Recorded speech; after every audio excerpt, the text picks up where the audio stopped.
Students, आज हम आपके लिए सेल एक नया chapter, this is the new chapter for class 11th biology, जिसमें हम सेल के बारे में स्टडी करेंगे। Cell the unit of life. जैसा कि आपको टॉपिक से ही लग रहा है कि जो टॉपिक आज हम ले रहे हैं कि लाइफ से सेल का कितना बड़ा कनेक्शन है and what is the importance of cell in our life और in the life of all the organisms. जितने भी ऑर्गेनिजम्स हम देखते हैं अपने आसपास, जैसे हम यूनिसेलुलर ऑर्गेनिज्म देखते हैं या मल्टी सेलुलर ऑर्गेनिज्म देखते हैं, तो उनके अंदर जो एक्टिविटीज़ हो रही हैं या जैसे वो वॉकिंग कर रहे हैं, they are laughing, they are sitting, they are playing, they are just growing. जैसे आप प्लांट्स ही देख रहे हैं तो ये साइज में ग्रो कर रहे हैं। They can not talk, they can not walk, but they are growing in size. तो ये सब किसकी वजह से हो रहा है? Due to the cell present in these organisms. तो चाहे प्लांट्स हों या एनिमल्स हों, सेल एक बेसिक यूनिट है लाइफ के लिए। मतलब एक ये fundamental structural and functional unit इस सेल को कहा जाता है। मतलब cell is known as the fundamental structural and functional unit of life. Okay, अगर हम सेल की डेफिनेशन की बात करें तो cell is the fundamental structural and functional unit of the body. क्योंकि सेल जो है वो बॉडी की स्ट्रक्चर यानी शेप को भी बनाती है, शेप मतलब साइज को बनाती है, और इसके अलावा जितने भी फंक्शन हमारी बॉडी के अंदर होते हैं they are perform through cells. क्योंकि सेल्स ही एग्रीगेट होकर के टिश्यू बनाते हैं और टिश्यूज जो हैं ऑर्गन्स बनाते हैं, and organs are for making organ system, and सारे ऑर्गन सिस्टम मिल करके बॉडी का मतलब चाहे वो प्लांट बॉडी हो या एनिमल बॉडी हो उसको बनाते हैं। तो जितने भी ऑर्गेनिजम्स हैं वो यूनिसेलुलर और मल्टी सेलुलर ऑर्गेनिजम्स में बटे हुए हैं। मीन्स कोई ऑर्गेनिज्म ऐसा है जिसका सारा फंक्शन एक ही सेल के अंदर परफॉर्म हो जाता है, और कुछ ऑर्गन्स हैं जैसे हम लोग हैं इंक्लूडिंग अस जो है वो मल्टी सेलुलर ऑर्गेनिजम्स हैं। कहने का मतलब उसमें बहुत सारी सेल्स हैं, सेल्स के बने हुए हैं। तो जैसे अगर हम यूनिसेलुलर ऑर्गेनिजम्स की बात करें तो उनका एक इंडिपेंडेंट एग्जिस्टेंस है। मतलब वो किसी दूसरे पर डिपेंड नहीं कर रहे हैं और वो capable of performing essential function of their life. मतलब अपनी लाइफ का जितना भी ज़रूरी फंक्शन है वो एक ही सेल के अंदर परफॉर्म कर लेते हैं। जैसे अगर हम अमीबा की बात करें तो amoeba is a unicellular organism and it can perform all the functions, चाहे वो न्यूट्रिशन का हो, चाहे वो रिप्रोडक्शन का हो, चाहे जैसा भी या जो है लोकोमोशन का हो, तो उसमें सीडोपोडिया का फॉर्मेशन हो जाता है। सारा फंक्शन एक ही सेल के अंदर हो जा रहा है, यानी जितने भी एसेंशियल फंक्शंस हैं उसके अमीबा के अंदर एक ही सेल के अंदर हो जाते हैं। सेल का जो है स्टडी को हम साइटोलॉजी कहते हैं। Cytology is the cell biology, और you can say the study of cell, or you can say the branch of science dealing with the study of cells is known as cytology। और अगर हम बात करें कि father of cell कौन है तो वो है George Palade. George Palade is known as the father of cell, George Palade, याद रखिएगा। अब हम लोग आते हैं कि सबसे पहले जो है लिविंग सेल को किसने देखा और उसको डिस्क्राइब किया, तो एंटन वान लीवेनहॉक ने सबसे पहले सेल को देखा और उसके लिविंग नेचर को डिस्क्राइब किया। और ये जो है बात है 1674 की। In 1674 Anton van Leeuwenhoek first saw the cell and describe about a living cell. Robert Brown ने इसके बाद जो है डिस्कवर किया न्यूक्लियस को। Nucleus is a very important structure in the cell. What the function is performed by the engineer in a factory is performed by the nucleus in a cell। मतलब cell के अंदर वो सारा function nucleus करता है जो factory के अंदर इंजीनियर करता है। मतलब इंजीनियर फैक्ट्री के किसी कारखाने के सारे कामकाज को देखता है, तो उसी तरह न्यूक्लियस सेल के अंदर जितने भी काम होते हैं सबको ये सब पर इसका रेगुलेशन होता है, कंट्रोल होता है। कैसे? क्योंकि इसके अंदर डीएनए और आरएनए मतलब जेनेटिक मटेरियल होता है और उसी जेनेटिक मटेरियल की वजह से सारी चीज़ें परफॉर्म होती हैं। यानी इसके अंदर क्रोमैटिन भरा होता है, क्रोमोसोम होता है, क्रोमोसोम पर जीन होते हैं, and gene are in the form of DNA are genetic material. Electron microscopy के जरिए हम सेल की डिटेल्ड स्टडी कर सकते हैं। मतलब कोई सेल चाहे कितनी ही स्मॉल क्यों ना हो, जैसे माइकोप्लाज्मा सबसे छोटी सेल होती हैं, तो उनका जो जैसे mycoplasma is the smallest cell, तो माइकोप्लाज्मा जो है की भी स्टडी इलेक्ट्रॉन माइक्रोस्कोपी से होगी। हालांकि माइक्रोस्कोप बहुत टाइप के होते हैं, जैसे सिंपल माइक्रोस्कोप होता है, कंपाउंड माइक्रोस्कोप होता है, लेकिन अगर बहुत क्लियर स्टडी, बहुत डिटेल्ड स्टडी मीन्स बहुत ही बारीक स्टडी, बहुत थारो स्टडी करना हो बहुत छोटे ऑर्गेनिज्म का या ऑब्जेक्ट्स का, तो उसके लिए इलेक्ट्रॉन माइक्रोस्कोपी यानी इलेक्ट्रॉन माइक्रोस्कोप के ज़रिए हम स्टडी कर सकते हैं। इसके बाद है टॉपिक जो है आपका सेल थियरी। सेल थियरी ये कहती है, पहले तो ये जान लें कि सेल थियरी का जो है दिया किसने, इसकी डिस्कवरी किसने किया? मैथ्यूज स्लाइडेन एंड थियोडोर स्वान, मतलब स्लाइडेन एंड स्वान के नाम से जाने जाते हैं। स्लाइडेन जो है, स्लाइडेन एक जो है जर्मन बॉटनिस्ट थे। मज़े की बात है कि ये बॉटनिस्ट थे, ये जूलॉजिस्ट थे, मतलब ये बॉटनी के जानकार हैं, ये जूलॉजी के जानकार हैं। ये जर्मनी के रहने वाले हैं, ये ब्रिटिश के रहने वाले हैं, और दोनों ने मिल करके ये बताया कि प्लाज्मा मेम्ब्रेन जो है एनिमल सेल के चारों ओर आउटर कवरिंग के रूप में होती है और सेल वाल प्लांट सेल के चारों ओर होती है। तो इसी सेल वाल या प्लाज्मा मेम्ब्रेन से हम एनिमल सेल और प्लांट सेल को डिफ़र करते हैं, मतलब डिफरेंस उसमें करते हैं। उसके बाद रुडॉल्फ वर्चाउ ने इनके सेल थ्योरी का मॉडिफिकेशन किया। तो सेल थ्योरी कहती क्या है कि सेल थ्योरी ये कहती है कि all the living organisms are composed of cells, मतलब जितने भी लिविंग ऑर्गेनिजम्स हैं सब सेल से बने हुए हैं। Are composed of cells, or you can say made up of cells and products of cells, मतलब प्रोडक्ट्स ऑफ सेल्स और सेल्स से वो बने हुए हैं, या तो सेल से बने हैं या तो सेल के जो भी प्रोडक्ट हैं उनसे बने हुए हैं।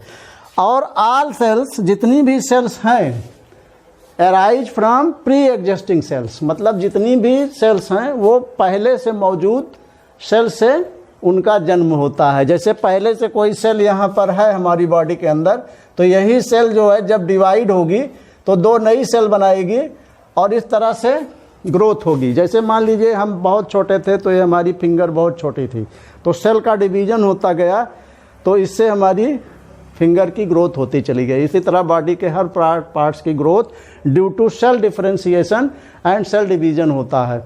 तो इसका भी जो है ये बात भी सेल थ्योरी में मैथ्यू स्लाइडेन और थियोडोर स्वान ने बताई, जो कि रिस्पेक्टिवली जर्मन बॉटनिस्ट और ब्रिटिश जूलॉजिस्ट थे। अब इसको रब करके मैं आपको बताऊंगा कि different types of shapes and size of cell. जो हम सेल का एक ओवरव्यू अब लेंगे कि सेल जो है, पहले तो समझें कितने टाइप की होती हैं। सेल बेसिकली दो टाइप की हैं, prokaryotic and eukaryotic cells. Prokaryotic cells वो होती हैं जो उनमें नॉन मेम्ब्रेनस सेल ऑर्गेनेल्स होते हैं, और इसमें मेम्ब्रेनस मतलब मेम्ब्रेन बाउंड सेल ऑर्गेनेल्स होते हैं जो यूकैरियोटिक सेल्स होती हैं। यूकैरियोटिक सेल्स में जैसे क्लोरोप्लास्ट है, एंडोप्लाज्मिक रेटिकुलम है, गाल्जी कॉम्प्लेक्स है, माइटोकॉन्ड्रिया है, लाइसोसोम है, वैक्यूल्स हैं, माइक्रोबॉडीज़ हैं, ये सब जो हैं मेम्ब्रेन बाउंड स्ट्रक्चर्स हैं, ऑर्गेनेल्स हैं, जो यूकैरियोटिक सेल्स में ही पाई जाती हैं, वो प्रोकैरियोटिक में नहीं पाई जाती। इनमें जो न्यूक्लियस भी है वो न्यूक्लियर मेम्ब्रेन से घिरा हुआ नहीं होता है, मतलब nuclear membrane is absent in prokaryotic cells. जैसे बैक्टीरिया जो है, साइनोबैक्टीरिया, आर्चीबैक्टीरिया, ये सब प्रोकैरियोट्स के अंदर आते हैं। इसको आप लोगों ने मोनेरा किंगडम में ऑलरेडी पढ़ा है। इसके अलावा सेल में साइटोप्लाज्म होता है, जो साइटोप्लाज्म ही मेन रूप से बेसिक या ऑल एक्टिविटीज़ हमारी बॉडी की या किसी भी ऑर्गेनिज्म की बॉडी की परफॉर्म वहीं पर होती हैं। इसके अलावा जो नॉन मेम्ब्रेनस एक सेल ऑर्गेनेल है जिसको हम राइबोसोम कहते हैं, ये प्रोकैरियोटिक सेल्स और यूकैरियोटिक सेल दोनों में ही पाया जाता है। क्लोरोप्लास्ट हालांकि केवल प्लांट सेल में पाया जाता है, ये एनिमल सेल में नहीं पाया जाता। और राइबोसोम जो है कहाँ कहाँ पाया जा सकता है? क्लोरोप्लास्ट में पाया जा सकता है, माइटोकॉन्ड्रिया में पाया जा सकता है और ईआर में। ईआर का मतलब होता है एंडोप्लाज्मिक रेटिकुलम, एंडोप्लाज्मिक रेटिकुलम। और जब ये एंडोप्लाज्मिक रेटिकुलम के ऊपर पाया जाता है तो ऐसे एंडोप्लाज्मिक रेटिकुलम को हम RER यानी रफ एंडोप्लाज्मिक रेटिकुलम कहते हैं। और जब ये एंडोप्लाज्मिक रेटिकुलम के ऊपर नहीं पाया जाता तो उसे हम SER यानी स्मूथ एंडोप्लाज्मिक रेटिकुलम कहते हैं। So smooth endoplasmic reticulum is that on which endoplasmic reticulum is that on which the ribosomes are not found, and RER यानी rough endoplasmic reticulum are those on which ribosomes are present reticulum। इसके अलावा ribosomes का हमारी body के अंदर या किसी भी ऑर्गेनिज्म के अंदर क्या काम है? It's main function is protein synthesis, मतलब जितनी भी प्रोटीन की सिंथेसिस होती है ड्यू टू राइबोसोम होती है। क्योंकि राइबोसोम्स में 2 यूनिट होते हैं, 2 सब यूनिट होते हैं। वैसे तो जैसे प्रोकैरियोट्स में 70S टाइप का होता है और यूकैरियोट्स में 80S टाइप का होता है। यस क्या होता है? एस को कहते हैं श्वेडबर्ग यूनिट। इससे इसका पता चलता है कि सेडिमेंटेशन कोएफिशिएंट कितना है। ठीक है, इसको लैब में करके इसको सेपरेट किया जाता है। जब तो यूकैरियोट्स में जैसे 80S टाइप का है, जो यूकैरियोटिक सेल्स हैं, जैसे हम लोग यूकैरियोट्स में आते हैं, तो इसका जो राइबोसोम की जो ये 2 यूनिट में कन्वर्ट हो जाएगा, मतलब 2 सब यूनिट में, एक 60 और एक 40S में।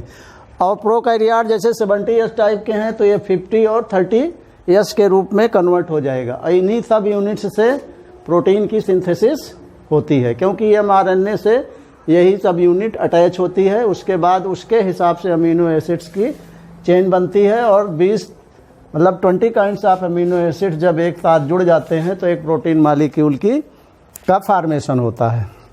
इसके अलावा जितनी भी एनिमल सेल्स होती हैं उसमें एक स्ट्रक्चर होती है जिसको हम सेंट्रियोल कहते हैं, और ये भी जो है क्या है?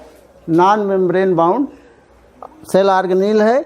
और ये सेंट्रियोल किसके लिए जिम्मेदार होता है? It is responsible for cell division in animals. ठीक है, अब ये जानिए कि what are the different types of shapes and sizes of the cells. तो सबसे छोटी सेल हमने आपको बताया वो है माइकोप्लाज्मा, जिसका जो साइज होता है लगभग 0.3 मिली माइक्रोन होता है। इसका जो साइज है that is 0.3 milli micron only.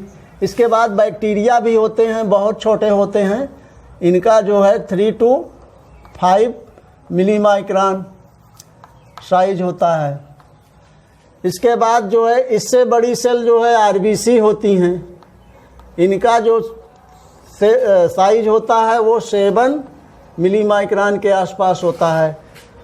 जो लार्जेस्ट सेल है, जैसे स्मॉलेस्ट सेल हमने आपको माइकोप्लाज्मा बताया जिसका साइज 0.3 मिली माइक्रोन है, और जो लार्जेस्ट सेल है that is the egg of the ostrich, मतलब ऑस्ट्रिच का जो एग है दैट इज नोन एज, वो सिंगल सेल है and that is known as largest cell, और उसका जो साइज है 15 सेंटीमीटर उसकी लेंथ है, और उसका जो विड्थ है यानी डायामीटर है वो 13 सेंटीमीटर है।